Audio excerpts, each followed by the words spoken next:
You are listening to Let's Talk Trio on podcasts. Keep up with the latest episodes by downloading the Podbean app or stream episodes via our social media accounts. Search for Let's Talk Trio on Facebook, Instagram, and Twitter.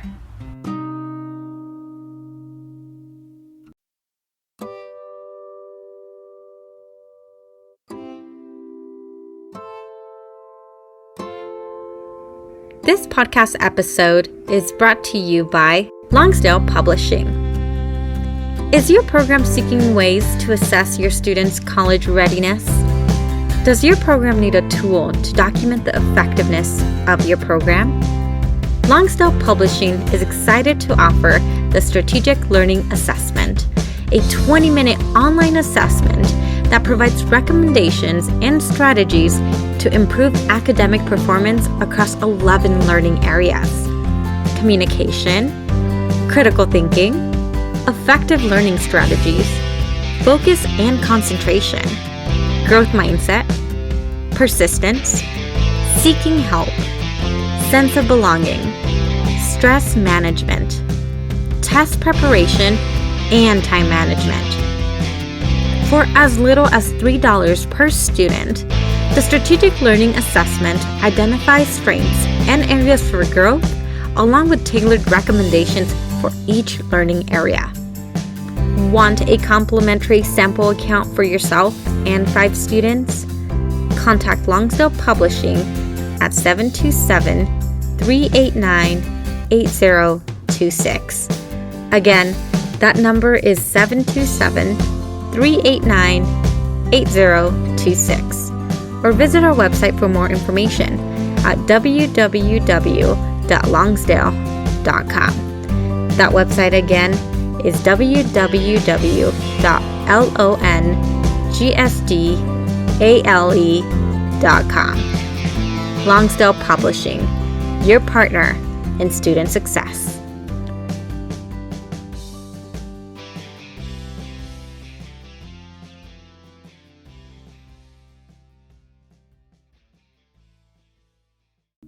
This episode is sponsored by Student Access. Student Access, the leader in Trio software. Student Access is an online database solution that allows Trio programs to track their students' information, connect with students by text messages, streamline the APR, and work from anywhere, all online, with automatic updates for changes from the Department of Education. Their technical support team includes former Trio staff and has over 50 years of combined experience working with Trio. Make it easier to focus on your priority, the students. For more information and to request a free demo, visit their website at www.studentaccess.com or call them toll-free at 1-800-801-1232. That website again is www.studentaccess.com or 1-800-801-1232. Be sure to share your favorite episodes on your social media by tapping that share button. This is a great way to support the podcast. Now here's your host, Juan Rivas. Thank you, Amelia, for that wonderful introduction. Hello, listener, and welcome to this episode of Let's Talk Trio. This is Season 7, Episode 16. I am your host, Juan Rivas. Before we begin, some community announcements. Trio Nation, be sure to call your congressional representatives to defend the Trio programs.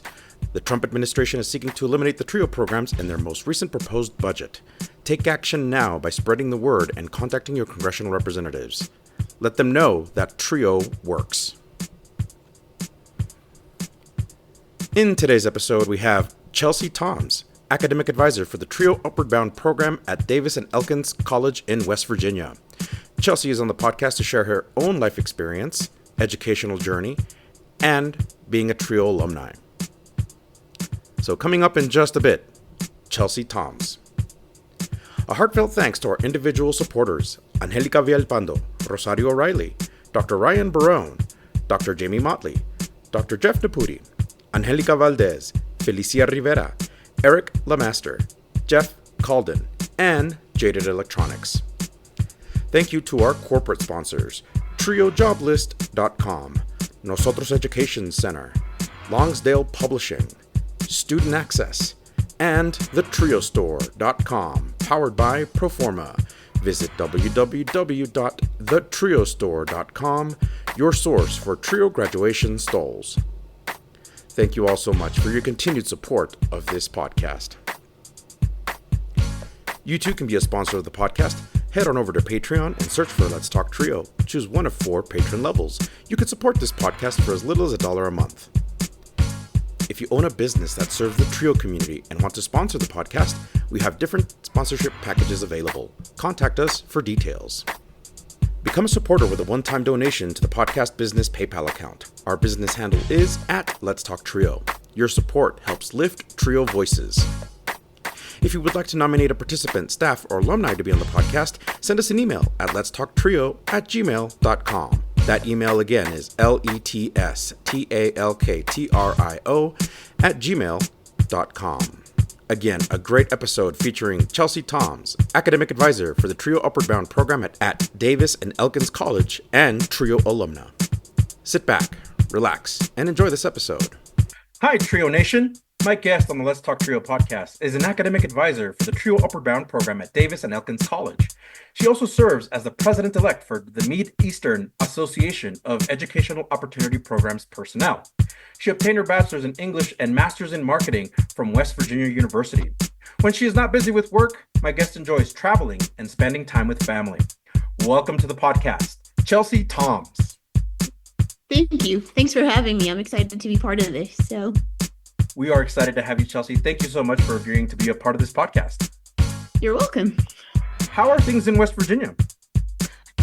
So it's been really hot this week. It's been a balance of like really hot weather and then a lot of rain, but it's going well. So yeah, always have to, it's nice to kind of go to the mountains, take in the scenery. But yeah, I imagine that in West Virginia, I imagine that in West Virginia, it's like a humidity hot, right? Like you all have the humidity out there? We do, yeah. And especially we had a lot of rain this past week, so it's been really hot and then it rains and then it's even more humid. So can you tell me? Yeah, that's awesome.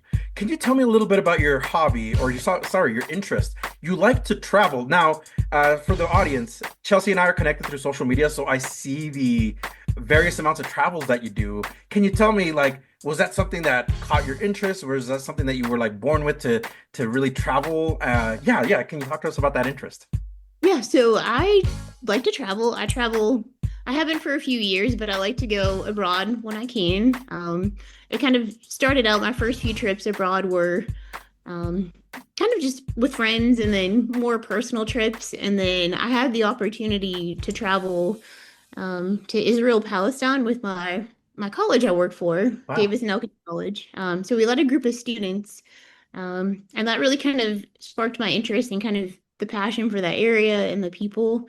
So that I've been able to kind of join up with a local pastor and kind of take trips since then. So it's been a good experience. I've met different people, other cultures, and I've also been able to get my mom to start traveling with me. So that's so cool. So just considering the political environment, we haven't been for a while, but fingers crossed we'll be back one day. So that's wonderful. Yes. Could you tell me what is an area or country you visited that was really captivated you or you really liked? So I had the chance to go to Ireland a few years ago, and then I'm really captivated about like the Middle East. So like a lot of time that I do spend in like Israel, Jerusalem, it's just there's so much to take in, so many different cultures. So it's kind of, I always say if I had the chance to move somewhere, that's where I would go. So that's awesome. What is something that you learned about yourself this year? I think something this year has been, I'm good at kind of just balance, maybe bringing peace to situations, if that makes sense. It's been a lot this year I have 2 roles at my college. I work with Upward Bound with Trio. I also work in Res Life. So we had a lot of shifting and challenges this year in both roles. And I have just working with my students and my residents, just being able to provide them like security and just a balance and just maybe a calmness, I guess, of helping them see things through and that everything will work out. Wow, that's amazing. What do you hope to accomplish in 2025? So personally, I think just reassurance in my own self-confidence. Hmm. This has been a challenging year for Trio. Hmm. We're still Hmm. in. I mean, even today has been challenging. So I think just confidence in myself that I'm going to do well. I'm about to step into my president role for my region. Yeah, Um, congratulations. thank you. So I think it's just confidence in myself that I'm doing what it takes to lead our region, but also more importantly, just providing them with the information that I know that will help their programs and their students kind of be successful or to make sure they're heard or just finding that reassurance right now. Absolutely. So earlier you were talking about a lot of stressful factors that are affecting Trio, your role, and a lot of the things. So I'm wondering, what do you do to decompress from all those things, plus having a busy week, plus being an advisor and also in resident life? Yeah, like how do you decompress from all that? Um, so I think I mean, I'm much older than my students, but I kind of live a life like a college student. I actually Mhm. live in the residence hall Oh, that I really? work at for Res Life, yes. So oddly enough, I kind of relax by being with the students. So if I'm not doing work or doing something for um either role, I just kind of hang out with the students. So I like to have fun with them. I like to engage with what they're doing. So that's kind of helps me relax, but also just keeps me grounded in what I'm doing too. So, Absolutely. We are in the middle of this summer. What are you planning this summer, or does the Upward Bound program keep you too busy to plan for anything in the summer? um, so we are in probably we have 2 weeks left for our younger students in Upward Bound. Uh-huh. And we also have our college prep program, Bridge. We have 2 weeks left. So I have about 2 weeks in there before the academic year. So I'm probably just gonna stay with my family, just kind of hang out local, visit my parents, just kind of just stay here. Absolutely. We'll be right back after a word from our sponsor.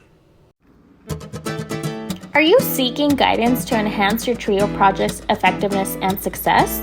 Look no further. Nosotros Education Center, NEC, is here to empower your TRIO project with expert consulting services.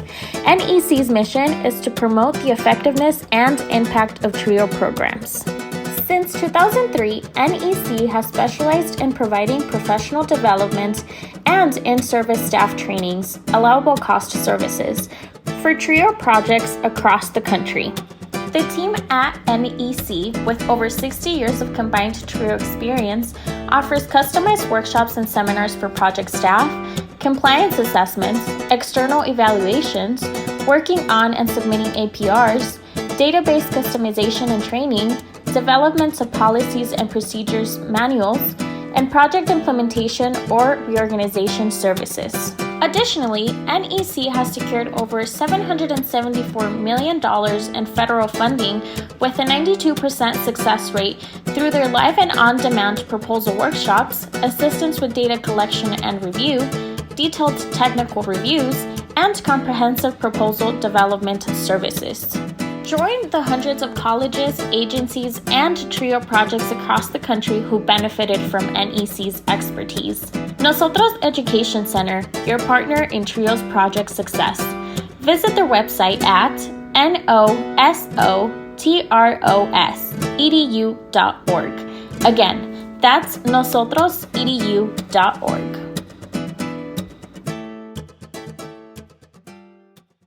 And now, back to the podcast. I'm going to rewind the clocks a bit, Chelsey, so we can reflect about like your upbringing and how all of that was for you. Um, can you talk about your upbringing? What was that like? Okay, yeah. So I um currently live in Elkins, which is probably about 20 minutes from where I grew up. So I grew up in Huntsville, West Virginia. Went to a really small high school. I Mhm. think graduated with probably 55 students or less. Oh, Um, wow. so I raised with one sister and my parents. I'm still very close with my parents. But just had a really good great childhood. Spent a lot of time. My mom worked. She just retired recently, but my mom worked for a nonprofit, so I always went to work with her and just grew up in like a family of service, giving back to others. Really community involved, family involved. Hmm. So yeah, I think I learned from a young age of like giving back to others and just seeing a need. And I think just trying to help people where I can. So spend a lot of time outdoors, of course. Playing in the dirt, the usual stuff. Kind of representing West Virginia, I had two or three, actually three pet pigs growing up that lived in my house, slept in my bed. My parents continued to raise them after I went to college. Hmm. So Oh, that's yeah, interesting. yeah. So kind of your true Appalachian, maybe not stereotype, but it's kind of the West Virginia thing. So yeah, so I had, I guess, a normal upbringing, very involved with my family. So How would very your supportive. family? Oh, that's so Okay. cool. That's to have a supportive family is amazing, and that's awesome. But how would your family describe you? Like, look outside looking in, how would they describe you? Um, I think probably my dad would say I'm crazy. I think it's just because I'm a constant, I mean, I'm always on the go. I have his sense of humor. I'm pretty quiet until you get to know me, and then I like to joke around. I think I'm more I'm more familiar with my mom and like our passion to help others, our drive. I think my mom would say I think I carry a lot, so I carry a lot in wanting to help others, and then when I can't help it or see something through for others, I kind of take it Hmm. personally. Hmm. So I I think I just have a big heart. She would probably say I have a big heart and I try to do well and mean well with good intention.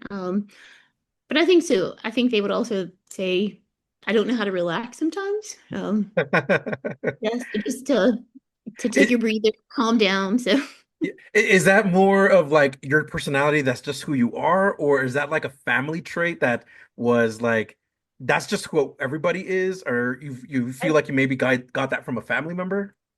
I definitely got it from my mom. My mom's always on the go, always in a project, always leading something. Yeah, so she's only been retired for like a year and she still is part of community events, Oh volunteers, wow. helps out. So I definitely got that trait from my mom. My dad is more relaxed, more go with the flow. So Ah, I see.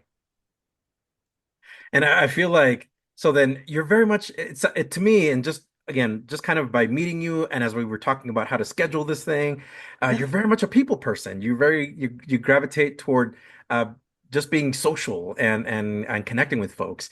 Do you feel like that's carried you not only through your upbringing but into your professional life as well? It has. Yeah, I mean, I think beginning my career in Upward Bound, one, it helped me become more comfortable with connecting with like a younger students, younger than me.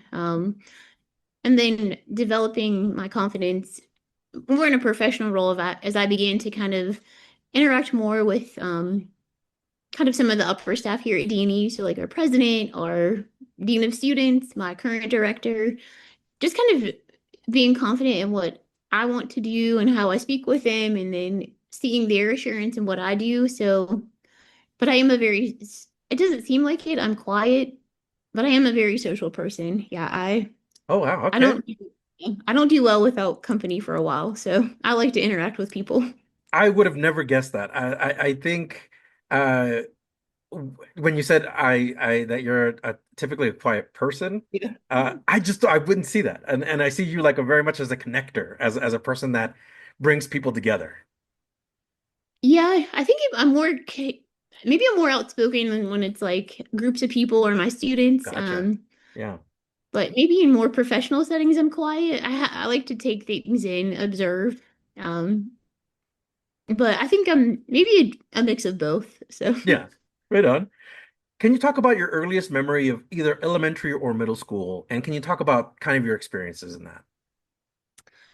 um, so my high school I went to was a combination of it was 7th through 12th grade. Oh wow. So yeah, so it was the same high school my parents went to, Hmm. even my grandparents. So I mean, I don't have one particular experience, but we just had, I mean, it was a great experience. Everyone felt like family. If you weren't friends with them, you were related to them, very close, very supportive, teachers, very supportive community. I actually have the high school I graduated from. It's one of the schools I actually service, with Upward Bound currently. Ooh. So yeah, so it means a lot that I get to go back and serve those students and still feel like I'm giving back to the community that kind of helped me when I was in their position. So, and a lot of even a few of my teachers when I was in high school, they're still currently there. So it's good to kind of Wow. see them and reconnect and just to kind of see them still being part of education and doing what they believe in too. So, I know it's not part of the script that we have, but I wanted to ask you, was there a favorite subject or a topic that you really like to talk about in school or learn about? um, so I'm more of your kind of like English person. I liked English. I like to read. Sometimes I like to write, but more just like English. Wow, awesome. Did you develop any interests outside of academics? So like music, theater, or sports? No, I was truly academic. I do have one experience. I think I tried to try out for the band at my school, and not the band. I was going to twirl the flag. I don't know what Uh, that's called. Yeah, I think but it's color guard, right? yes, and I went to I didn't even make it through the first like hour of tryout. So yeah, no, I'm not coordinated for that kind of stuff. I'm strictly academic. So Talk about your high school experience because you were alluding to a little bit already that 7th through 12th grade was kind of all one mesh thing together. What was that like?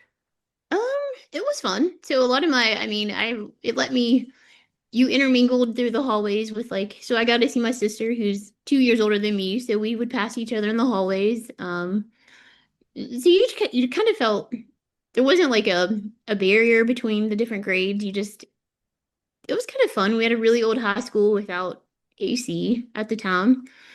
So you sweat a lot going up the steps. Oh, wow. Yeah. So it was a fun experience. I think when you go to a small high school in a small community, it's kind of family. You just connect and I'm still connected to a lot of people that I went to high school with. So, Okay. Was there a particular highlight in high school, like you really glad you did this, or was there something in high school that you were like really proud of? um, so I think in high school I had my friend group and we all kind of connected. But I think just my ability to kind of just be myself because I was really quiet in high school. Mhm, mhm. Stay to myself, but I never really let it get to me, I guess. I just still did my thing. I don't have one particular moment. I think it just overall high school was fun. It just yeah, I feel like and I was fortunate I was involved in talent search, so a trio talent search. When I doing that in ninth grade. So that Mm, really helped mm. me like open that began my love for like Upward Bound Trio and helped me kind of explore more of my desire to go to college and college tours. So Oh, I that was is just one about thing. to ask. Yeah, I was Okay. just about to ask you about the trio because like uh, they picked you up pretty early on, it sounds like Town Search picked you up it sounds like beginning of your ninth grade year or a little bit later on. So I actually joined talent search when I was in ninth grade. So then ninth through 12th grade. Um, so we did a lot of like with talent search, of course, it's not as intense as Upward Bound. So I had my advisor, her name was Judy Booker. I still am in touch with her to this day. Wow. Come and meet with us once a month and kind of do our academic and career advising and talk about college and yeah, that is a big highlight actually. Because she kind of guided us through and just really connected and helped me to kind of see my vision for college and where I wanted to go and what I wanted to do. So also kind of helped me see I wanted to leave. It was okay to want to leave my small community to go to Mm. college. So Hmm. Before joining Talent Search, did you have like an idea of what did you want to go to college? Was college even in the plans for you? it was, yeah, I always knew, yeah, even I think I always had a dream to be a lawyer. So even when I was young, I would tell my mom I want to be a lawyer. I was going to college. So it was always, I just always knew it was something I wanted to do. It was always a goal. Hmm. So, Who did you speak with too often about this college goal of yours? um, definitely, I mean, my parents were always supportive. I think when it got down to, I got into like 10th grade and 11th grade and it was becoming a reality. It definitely was my talent search counselor of just helping me navigate the application process. Figuring out a major, especially looking at the financial part of it too, of what was possible. So Hmm. my Hmm. parents supported me, and but the whole expense of college was up to me. So my talent search counselor really helped me look at the FAFSA and understand student loans and understand where my money was coming from, and kind of really helped me understand that it was possible. So yeah, she played a big role in that. But also my parents were believing that it's something that would work out, and they always, yeah, said they would do whatever it would take to help support me, and they did, and they still do. So That's awesome. Do you remember, like, in what areas did talent search really specifically help you plan or guide you to the path of college? Because for a lot of first generation students, that path is very unclear on how to even get to college, right? yeah, so I think more for me it was just kind of that extra. I was very independent in like my college application. Even with the FAFSA, my mom gave me her information. But I still sat, and that was when we had the paper version. Oh, I remember that. Yeah, so I still sat with her and did that. So I was very independent and determined to get those pieces done. Hmm. But I think it was still just that reassurance from my talent search counselor of like if I had a question, she would answer or look over things, or even my parents when they had something they weren't familiar with, just going to her and she would help me overlook that. So Talk to us about the moment you graduated high school. What was that moment like for you, and what did that mean for you and your family? um, so that was it meant a lot because I had a very small but very close group of friends that I graduated with. So we were very connected. It was actually now I'm thinking about the last day of high school. We literally all sat together and like yeah, the emotion that day. Yeah. So it was a big accomplishment. Like I felt proud. My whole family was there. I do remember my grandpa at the time. He was close to 90, but he attended my graduation. So yeah, I think it was just good to see my family there and something I had accomplished and being that stepping stone to my next goal. So Once you graduated from high school, you decided to attend Davis and Elkins College. So I have a very very specific question to this because for a lot of first generation students, it's like I'll try to go to the closest college I see or the one that like really more caters to what I need. Why did you choose this college, and were there any other colleges in consideration for you? I actually went to WVU. Sorry. Huh? So I actually went to, do you need me to rephrase how I answered or? Yes. So you decided to attend West Virginia University. Why that college versus any others? So I chose WVU, West Virginia University, because I still had the passion to attend law school and become an attorney. So they had Mhm. a really good law school. And I think at the time too, I always felt I wanted to prove to myself that I could attend like a good university, which to me was like the one for the state. So WVU. And I think just coming from a small town, it was just the challenge if I could make it. I could fit in Yeah. in a big town, find my way. I wasn't going to be, I guess, to prove to myself I wouldn't be the stereotype to come back home to the close college. So, That's awesome. And there were no other colleges in consideration. Were you thinking about any other colleges in that area or locally? no, it was always WVU. So, Wow, that's amazing. yeah. Um, Once you got accepted, can you talk to us about the moment you set foot to that campus? What did that moment mean to you? And yeah, walk us through some highlights. Okay. Yeah. So I first, well, I think I kind of felt overwhelmed because it's when you move in, it's a big campus and there's no parking. It's very hot. Um, so I think the first day I got there, it was very overwhelming. My parents were overwhelmed. I think there was moments of like, I don't want to do this, Hmm. but it also felt surreal to kind of be there, to kind of be like, okay, this is my college, my opportunity. This is the next phase of my life. Hmm. So it was, I think, and it was my birthday weekend as well. Really? Yeah, so I remember being 17 for a day or two, as a Hmm. freshman and then turning 18. Hmm. So it was, I mean, I still remember the day. So it was a big moment for me of a huge achievement. And I think even more because I had a high school teacher that would always joke and say, "You're not gonna make it, you're gonna fail out and be back home." Oh no. So I think just to kind of be there and to prove to myself that I actually was there meant a lot. So That's awesome. So you were, as you said, you were really proving this to not only to yourself, but to people around you that you could do it.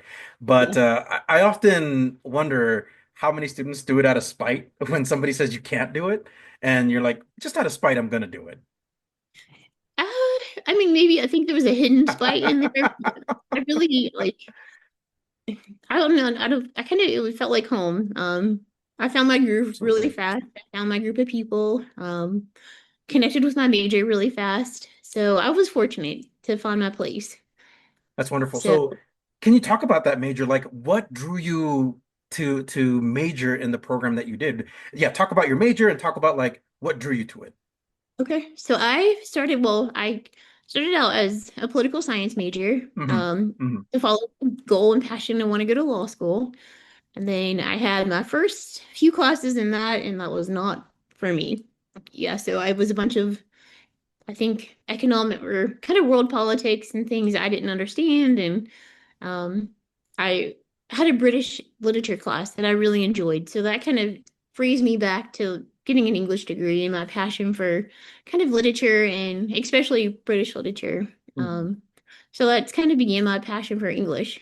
So, Did and then I so got really, go Yeah, ahead. go ahead. Sorry. Go ahead. Good. Go ahead. I just got really connected to my professors and just the small community that I built in that major. So hearing you say that, you went from this pursuit of being a lawyer, you went into political science, you took Mhm. this British literature class, and everything changed.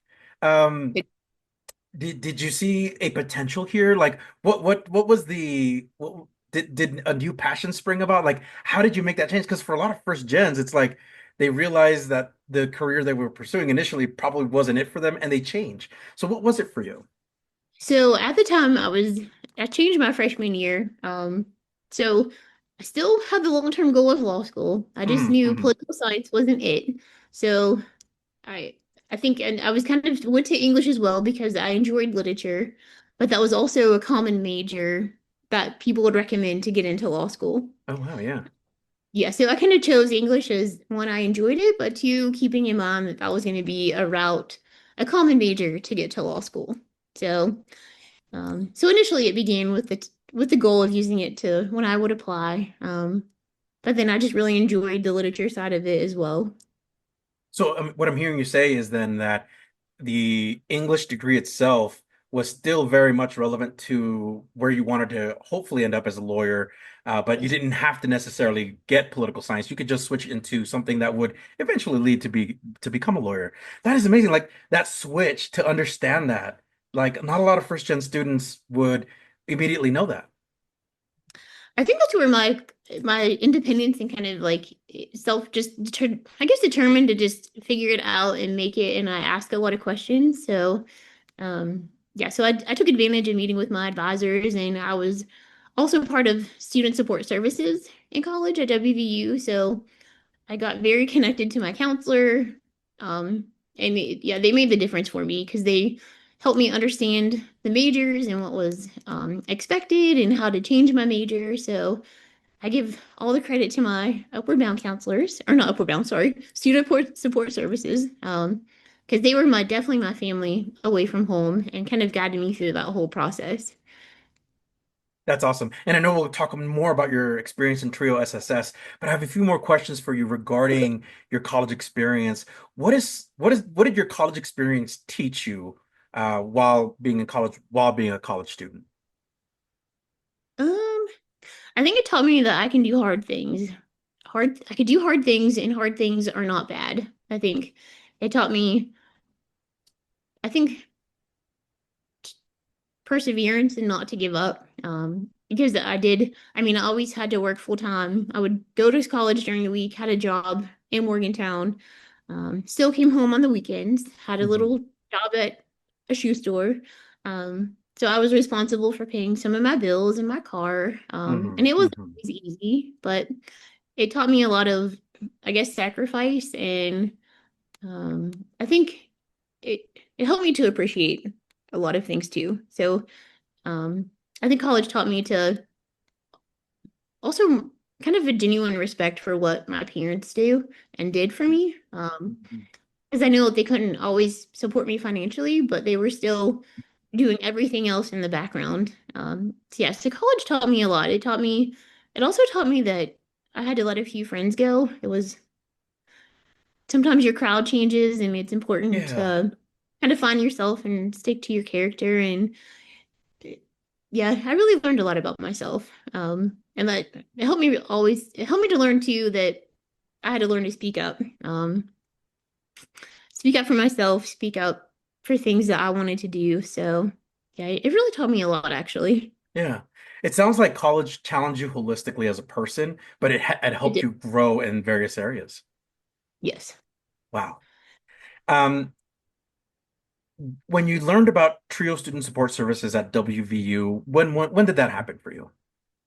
So that actually was being part of talent search in high school. My counselor just told me about student support services, gave me the application, walked me through their application. So it was kind of a here's this program, it's the next step. This is going to be your support system in college. And it wasn't even are you going to apply? It was you're fill this out, you're going to get Yeah. connected. Yeah, so that's when I first heard of that. Wow. So it was like a nice little warm handoff from like one It, uh, Trio program to the next. it was, yes, very much Wow. so. Very fortunate for that handoff because it made all the difference. So And we're going to talk about that because what did you enjoy most about being a participant in the Trio SSS program at WVU? Um, I think just knowing that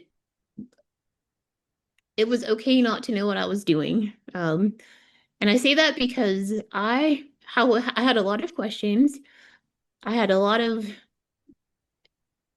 kind of just trying to assure myself of like I could figure out the answer, but Hmm.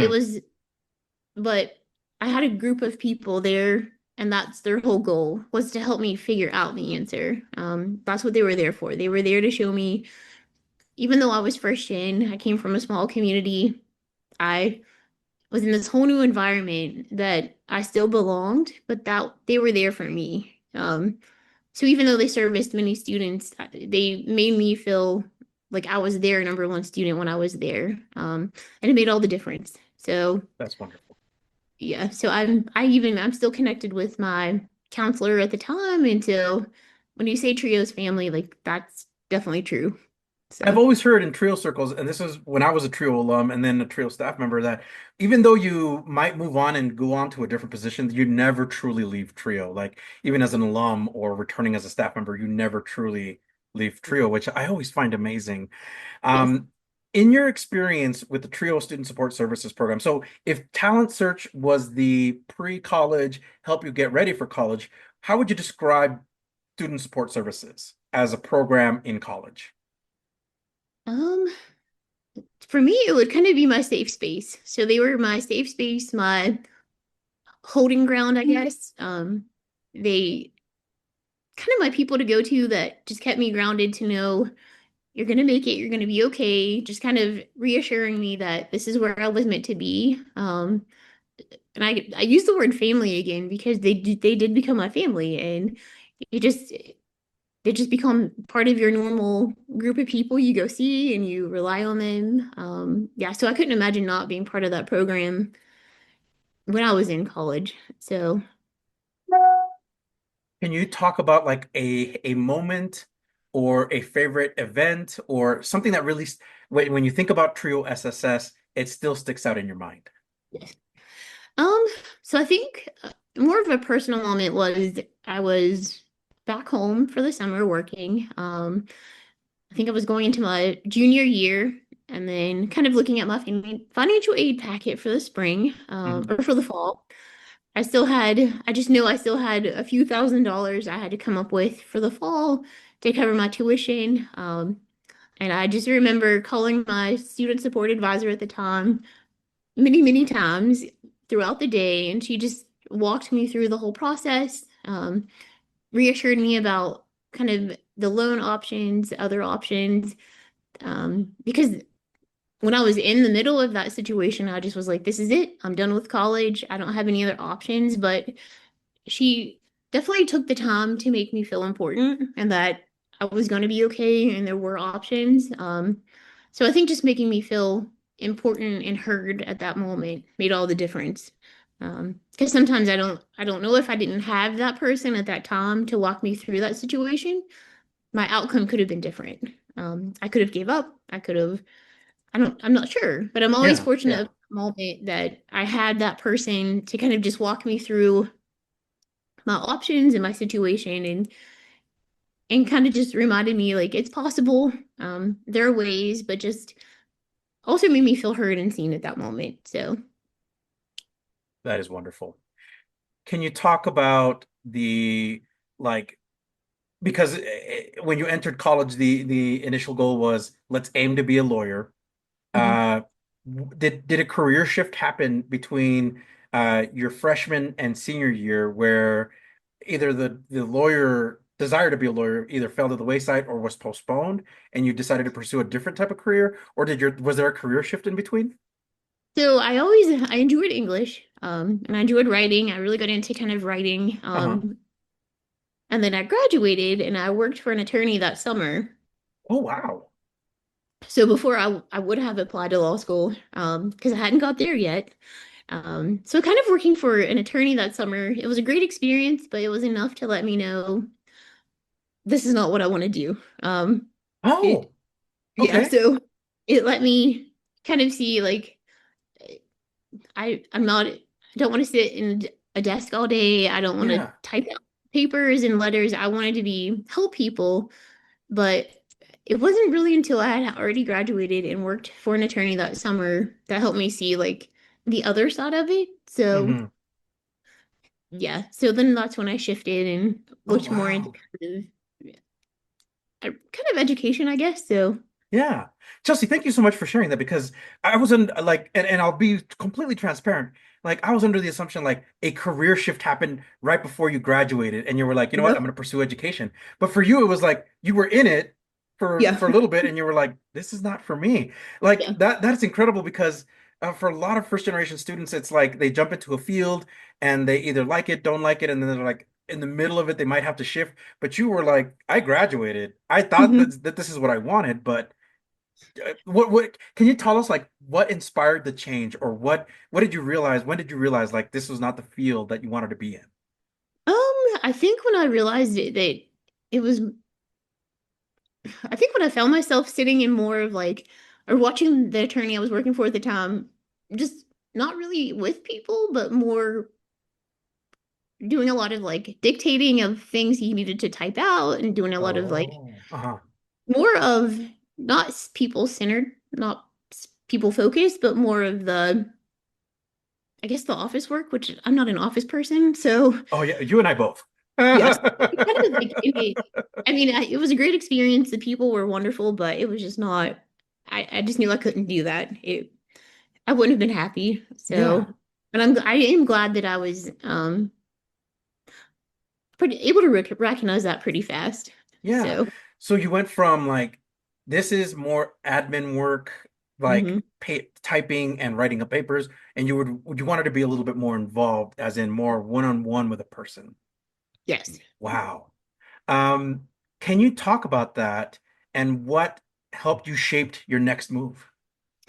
Um, so I worked for the attorney that summer. And then I also worked part-time in a daycare as well, still in Morgantown after I graduated. And I think it was just coming to the end of summer, coming to the end of my lease at my apartment. Um, and I think I just generally wasn't happy. I think I was homesick as well. So Mhm. I just called my mom and I'm like, I said, I'm going to come home. I'll do whatever job is necessary. Um, I just knew it was time to come home and refocus. So Mhm. I moved back home, got a little job, at a ski shop. Because my where I'm from, we're close to a lot of ski resorts. So yeah, and then gradually got into looking into substitute teaching, and that got me more into the education part. No, so that served as kind of like a entry point to Yeah. education. Um, how long were you a substitute, or how long did you do substituting for? I probably substituted probably 7 or 8 years. So my first after I substituted 1 year, I was fortunate enough to meet um my former assistant director at the time for Upward Bound. So my role with Upward Bound when I first started was part-time, so I was still able to substitute. Hmm. Hmm. I met the Upward Bound employee at the time on lunch break when I was subbing, and she kind of just met me and she's like, "Hey, what are you doing this summer? I have this job you might be interested in." Hmm. Hmm. And it was going to be a bridge coordinator for the summer Upward Bound program. So I applied, I got the position. So that was my first kind of Upward Bound experience at Davis and Elkins was serving as the Wow. bridge coordinator for the summer. And then they had an open position for the fall as the academic advisor. So that kind of led me in that route. That is amazing. So you currently serve as the academic advisor for True Upward Bound at Elkins and Davis College, which again, I must apologize because I confused WVU and Davis and Elkins. But can you talk more about your advisor position? What do you enjoy most about it? What gravitated you toward this position? Yeah, talk about that. Um, so I think it's just, I mean, I've been here quite a while. And I've always chosen to remain in the advisor role, because it's student focused. I still get to be out with the students. And that's why I do what I do because that impact and like that relationship it's what I thrive on, I think, because I get to see, I mean, all the other work it needs to happen and it's very important, but I guess Absolutely. that's just my heart is my passion is to being with the students that can building that relationship, being out there with them in the schools, just seeing them develop over the years. It just that's what I thrive on. So, and I've had opportunities to apply for other roles, either within Upward Bound or other schools or other positions here at my college, and I'm very fortunate for that. Even when my mom retired, she was a director at a nonprofit, and I I thought a lot about applying for her position as well because it's giving back to people and Right. also a very huge part of me. But I think the thought of leaving my students and the thought of not being part of Trio, um, I couldn't imagine not doing Trio. So Yeah. yeah, I'm fortunate to still be the advisor. I'm probably one of the oldest advisors I think I know of. Maybe not, but I enjoy it. I'm fortunate to still be in this role. That's awesome. I think, and as you were pointing out, there's a lot of opportunity within the TRIO programs, but also outside of TRIO within higher education, right? Where as you get more experience in the TRIO programs, your skills become valuable. People outside TRIO want to recruit you into director positions or assistant director positions because you have valuable skills. But there's that select few of TRIO staff that remain in their positions because they absolutely love what they do, and that's only a testament to your to not only to your skill but to your ability to connect with your students and your ability to bring out the best in them.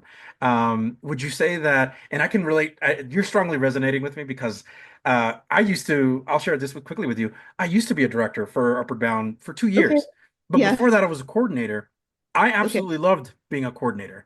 Director, all credit to the people who can do director because my God, the 2 years was enough for me. That was like, never want to do that again. Whoever does director, appreciate their skills and appreciate their ability, but I preferred being one-on-one with the students. Was that your similar experience? Was like you, yes, you had all these opportunities and things available to you, but you just preferred connecting with students. I do. Yeah, that's where I'm very big on being like feeling happy and being fulfilled and not only with students but just personally if I know if I'm not happy, I show it pretty like Oh yeah, I guess I'm yeah. very like I read myself pretty well and I have to be confident. And I think that's where I just felt more connected with the students and in the advising role um and like you said, like I've had many opportunities to apply for assistant director, assistant dean, and I have many trio people, even my director, my dean of students here at D&E has, I mean, all the time sharing opportunities, but I just, I like where I'm at. Uh, and I do live an odd life for someone my age. I still live in a dorm. I'm around kids all the time, well, students. But yeah, I don't know. I just feel like right now it's what I'm good at and what I'm able to do best. So Absolutely. yeah, I think that brings about a youthful and very always engaging energy.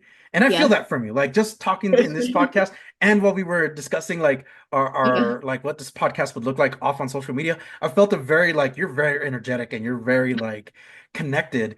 And like again, it's really special when a person connects with their position and says, "This is where I feel like I belong right now, and this is where I'm the happiest." So yeah. that's amazing and kudos to you. Thank you. Yeah, I will say, I just recently I've served in my state as president for my state association. And this past year I've served as the president-elect for my region. So when I attended my first board meeting for our region, our national board meeting, Mhm. I am often one of the only board members that's an advisor. So it takes a lot of, I don't feel ashamed when I say an advisor, but I have to remember like I'm bringing a different perspective. So like directors bring 100%.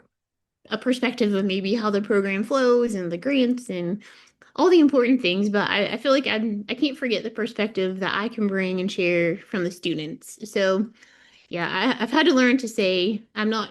I used to say I'm just an advisor, and I've learned to say no, like I am the advisor, and that just the phrasing of how I would introduce myself and just like it's okay to still be an advisor, because that role is just as important as well. So Absolutely. You're in the trenches. You're the one. I mean, and not to say the directors aren't in the trenches either. They're in a different type of oh yeah, trench.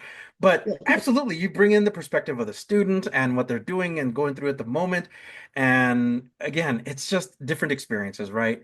On how you absorb those experiences too. So thank you so much for sharing. I think that brings a depth and knowledge about what you do.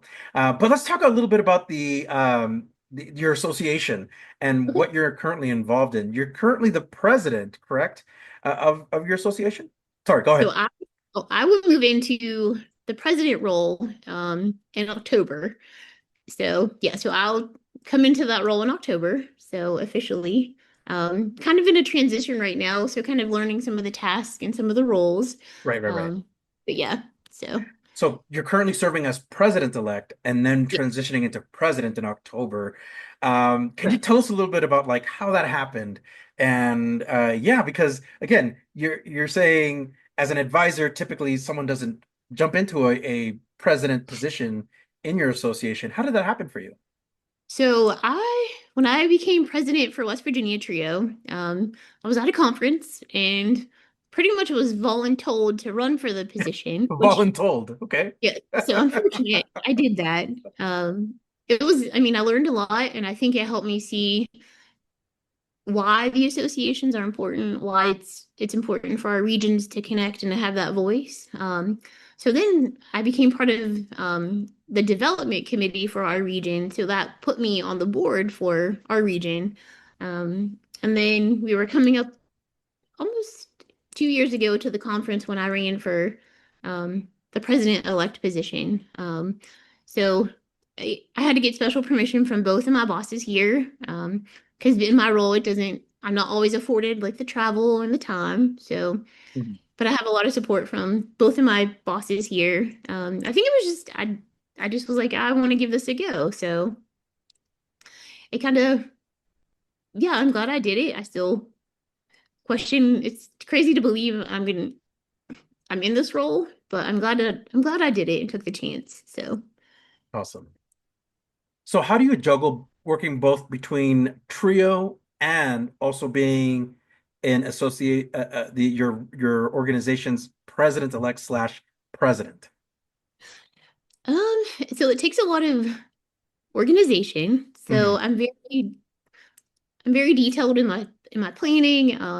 I try to communicate with my residents, my students, my boss, my family. Because there's a lot of traveling, there's a lot of planning. And it takes a lot of kind of discipline to work ahead. So my students know when I'm not there, my school advisors. Um, but I also am fortunate I have, I guess, just a large people around me too that believe in what I do and believe in the work and like believe it's important that we Hmm. are representing Trio and advocating. Because also in the balance of Upward Bound and the association role, I serve as a resident director at my college too. Um, Oh, wow. so Yeah. it's a lot of I just have a lot of support and a lot of people that have willing to step in and help me when I need that extra hand or opportunity. So if I didn't have that support from others, I don't think I would have this chance. So, In your learning period as a president-elect, can you give us a highlight or something that you really learned about yourself during that time? trying to think. So I think I wouldn't say just one certain thing, but I would think it's just I at our past conference, we had our conference in February, and Hmm. that's when I was kind of I wasn't initiated as president, but kind of our ceremony, to kind of just say yeah, I'm the next president and kind of have the formal part of it. Um, I think just and when you're standing there in front of your association in the region that you're about to serve, I think it was just no one doubted me. I still was doubting my ability to kind of fulfill the role, but Hmm. no one doubted me. Everyone kind of would come up and say, "I think you're going to do really good. I'm glad you took on this role," or "Thank you for taking on this role." Um, but also, I had a lot of people who came up to me and they're like, "If you need help, this is what I'm good at." So I think it helped me to kind of show others that either are my age or younger, or maybe in the advisor role, that they have a voice and they also belong in leadership roles. A leader doesn't look the same. A leader doesn't have a certain stereotype. We're all meant to be a leader in some way, and we all have something to bring. So I think it's just constantly reminding myself that I I may not be the person to share what's needed, but I can find the people that can help or fit the role. Um, but also know there's others looking up to me to be like, hey, she did this, so I can as well. And I have a lot of people that have stepped into this role, and I've looked at them and I'm like, if they can do it, I can do it. So I think just that representation and showing up and that extra confidence in yourself goes a long way because it's modeling. So Absolutely. um, yeah. So I was even telling my students in Upward Bound this summer, I was telling them about this opportunity and just kind of just sharing with them like this is something you could do one day as well. So yeah. Absolutely. 100%. I'm going to backpedal just a little bit to go over one question because I think I skipped it, but I wanted to ask about your master's program in too, because you went into marketing to study for Yes. that. What inspired that, and was it difficult to complete the program, or did you find it similar to the undergraduate experience?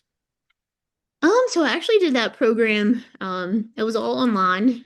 So it was through WVU. Hmm. Um, I actually a friend at the time was worked for that marketing program in particular as a director of um admission. So I had a support system and it just kind of seemed interesting at the time. Okay, that's So I awesome. don't know. I mean, I've learned some skills from it. I don't know if it I don't know. I'm sure there's things from that degree that will help me, but yeah, it Yeah, was just kind of here's this opportunity. I can do it really quick. I enjoyed it, but yeah, it was a good experience, but yeah. also it kind of proved myself too. I could get a master's, and it was kind of easier said, not easy, but just kind of felt harder than what it was. So, Yeah. Right on. Thank you so much for sharing that. Um, so we are connected via social media, and I enjoy seeing your pics and your updates and the things that you post. As you're posting these things and you're looking back at your professional and your personal life, how do you find like striking a balance of the travel that you do and the energy that you put into your job? Like, how do you find a balance to all that? um, actually, I'm not really sure. I mean, I live where I work. So I live at my college campus. So I work in res life. My upward bound students that are in my upward bound program this summer are actually in the dorm where I live. Mhm. So I don't know, I guess I'm odd because I do take time away. I go see my family. I just thrive on that connection, I guess. But I don't know. That's always been like I don't know. I don't feel like I'm working all the time. I guess I just really enjoy what I do and I just kind of feel like it's family and I'm not sure I don't know what I would do if I didn't have this kind of like environment or space that I live in and got to be around them all the time. So, Absolutely. I think people are envious of being able to hit that sweet spot of uh, work doesn't feel like work because it feels like I'm there with a purpose. yeah. I mean, it really doesn't feel like work. It just feels like something that I'm helping or I get to do, I guess. And and it's important work and I truly believe in it and so I don't know I think that's why I always feel like I give it 110% and I may not I truly believe I do give it 110%. It may not always be my best but I do think that others would see that I'm passionate and I'm committed and always out there to try to give my best.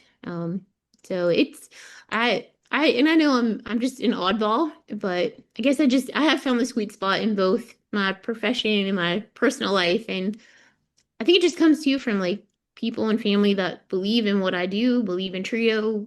They support me, so I've been very fortunate to have a strong support system. That's awesome. So And speaking yeah, of Trio, being a Trio alum, as you know, has its own responsibilities, especially now. In the past, a simple social media post that said Trio works to draw our friends' attention, our colleagues' attention to about the things that we care about. It was all about engagement. But now, the current political climate things have drastically changed for Trio. And while I do think that advocacy for our programs as alumni is super important, and we do need to fight for Trio, what is something that Trio alumni can do now to fight for Trio programs in this current climate? I think they would continue to share their personal stories of just go connect within their community. So connect back in the community that they came from. So whether they're high school, they're congressional members that serve their areas, just kind of sharing the challenges that they had and the impact their program made for them. And then, I mean, yeah, we use the phrase "trio works" and it's catchy, but I think it's going deeper to say how did it work? Like, what did it do for you? I mean, we say this all the time when we talk amongst other like state leaders or region leaders. Congressional members, they don't want to. Yes, they appreciate us. They'll chat with us, but they want to see the students. They want to see the product of the program. Mm. That's where they connect. That's where they see that our program works. So I think just being open, being passionate about where you came from, maybe if willing, sharing personal struggles, personal family things of what it was like to be first in for low income and just sharing where they're at today. And sometimes it's not just an impact on them, it's an impact on their family. It's a generational impact of, hey, I'm the first in my family, but look, I have siblings that went to college. I've helped my mother go back to college. So I think it's just not being afraid to make it personable, Because I think that's when you really show people that it's a real impact on you as well. It's not just a program, it's here's the actual work, the product. This is what it did for me. So, Huh. Well said. Did you ever envision yourself in this current position or taking the lead in advocating for TRIO programs? no. Um, I mean, I think it's something as a stepping into a president role for a region, I think it's something I've always looked at and been like, wonder how I got there, or that would be fun. But I never imagined myself coming into this leadership position under our current administration. And I mean that more of the challenges that Trio is currently facing. And that's so I do, and that's where it's important for me to connect with others around me and just encouraging others to kind of be in their place where I'm not the best, but here's this person that can help me along the way. Yeah, so I never imagined myself going into leadership during this challenging time. It's kind of scary. But again, I ask a lot of questions. I've unfortunately had to sit with sit with a director a few weeks ago and about her program that was defunded and Mm, just that made it real. And so it's kind of pushed me even further to learn more, to advocate, to call my congressional members, to keep posting, to keep sharing, because when you speak with someone, a director that had to let her students know a week before their summer program of, hey, we can't do this, like that's it, so it hit toll. So absolutely. yeah. So I know it's hard work, but it's important work.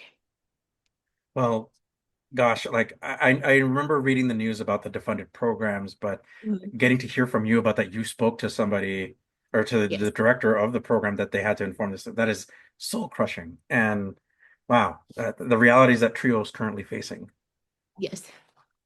Well, and yeah, so it's and every day it's just kind of like it just kind of watching and waiting to hear and just hoping for the best. But I think also as a trio, we kind of shift and we don't see it as like, oh no, this is happening. It's like, okay, this is then what's our next approach? What else do we Mhm. have to do? How else can we collect and kind of move forward? So Absolutely.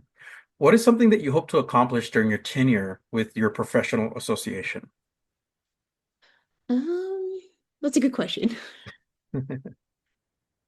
I think to encourage I think to encourage younger staff to even maybe to other people in trio to step up to the plate to serve. I think a lot of times in associations, you have the same group of people that serve, or they're president or treasurer, and they hold these roles.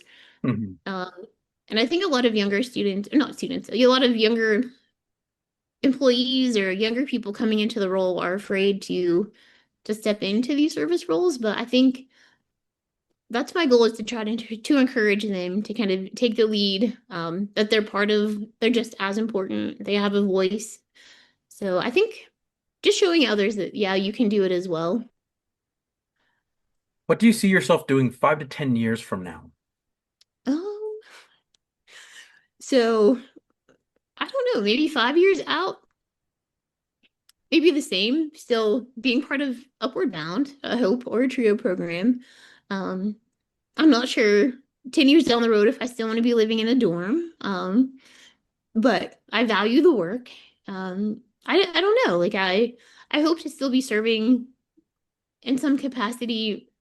I'll just say I want to be with Trio. So whether that's I love that. me taking a step one day to be a director or serving in another program, or if it's still me being in this current role, like I just know Trio is important to me, and I just want to be a Trio. I want to be part of Trio. So That's awesome. I love that. What advice would you give to Trio professionals? Let's say you had all the Trio professionals across the country in one room, or in a conference room, or in a stadium. What would you say to them, or what's advice that you would share with them? um also a very tough question.